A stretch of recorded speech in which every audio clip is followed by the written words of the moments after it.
الحمد لله رب العالمين والعاقبة للمتقين ولا عدوان إلا على الظالمين نبينا محمد وعلى آله وصحبه أجمعين أما بعد. പരസ്പര സ്നേഹം നുകർന്നും പകർന്നും ഒന്നായിത്തീരുന്ന ആത്മബന്ധമാണ് കുടുംബം.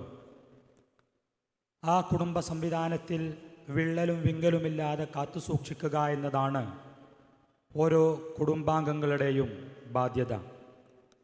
അകൽച്ചയുടെയും വൈരത്തിൻ്റെയും മേഘങ്ങൾ കുടുംബാന്തരീക്ഷത്തിൽ കറുത്തു മൂടുമ്പോഴാണ് പല ബന്ധങ്ങളും തകർന്നു തീരുന്നത്. അതിനാൽ പരസ്പര സ്നേഹം, ബഹുമാനം, അനുകമ്പ, ആദരവ്, ക്ഷമ, സഹനം എന്നീ മൂല്യങ്ങൾ നമ്മുടെ വീടകങ്ങളിൽ നിറഞ്ഞു നിൽക്കേണ്ടതുണ്ട്. അപ്പോഴാണ് മസ്കൻ, സമാധാനത്തിൻ്റെ കേന്ദ്രമായ നമ്മുടെ വീടുകൾ മാറുക.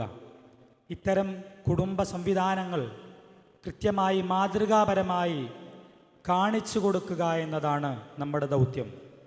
ഈ കുടുംബ സംവിധാനങ്ങളെ തകർക്കാനും തരിപ്പണ്ണമാക്കാനും കൊണ്ടുപിടിച്ച ശ്രമങ്ങൾ പല ഭാഗങ്ങളിലായി നടക്കുന്നു എന്ന് നമുക്കറിയാം.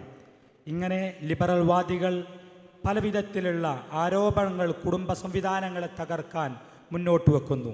വിവാഹമെൻ്റെ സ്വാതന്ത്ര്യത്തെ തല്ലിക്കെടുത്തുന്നു, അതുപോലെ തന്നെ എൻ്റെ ആഗ്രഹങ്ങൾക്ക് വിലങ്ങ് തടിയാകുന്നു, പഠനം പാതി വഴിയിൽ ഉപേക്ഷിക്കേണ്ടി വരുന്നു, ജീവിതം അടുക്കളയിൽ ഹോമിക്കപ്പെടുന്നു തുടങ്ങിയ ആരോപണങ്ങൾ ഉന്നയിച്ച് കുടുംബ സംവിധാനങ്ങളെ തകർക്കുന്ന ലിബറൽ വാദികൾക്ക് മറുപടി ഉദാത്തമായ ഉത്തമമായ കുടുംബ മാതൃകൾ സൃഷ്ടിച്ചാവട്ടെ എന്ന് ഓരോരുത്തരോടും അഭ്യർത്ഥിക്കുകയാണ്.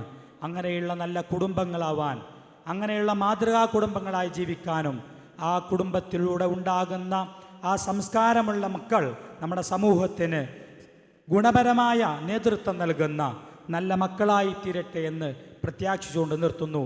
വആഖിറു ദഅവാന അനിൽ ഹംദുലില്ലാഹി റബ്ബിൽ ആലമീൻ. അസ്സലാമു അലൈക്കും വറഹ്മത്തുള്ളാഹി.